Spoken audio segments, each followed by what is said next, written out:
The Indian Meteorological Department announced today that a cyclone named Gulab had developed in the northwest of Bay of Bengal yesterday.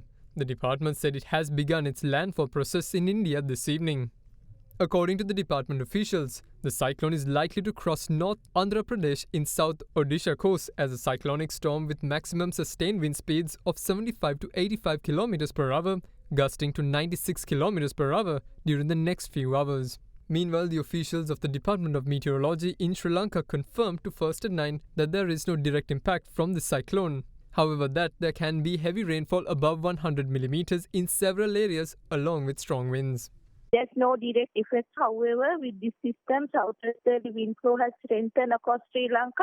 Heavy fall to 100 millimeter and strong gusty winds can be expected in western Sabaragamuwa central province as well as in Galle and Matara district. We are already experiencing rainfall right now, and this rain and gusty wind is likely to continue tonight and tomorrow also. Some sort of reduction can be expected Tuesday.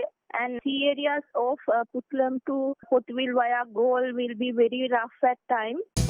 කට උත්තර නැති වෙන්න කලින් signal deep clean එකකට මාරු වෙන්න.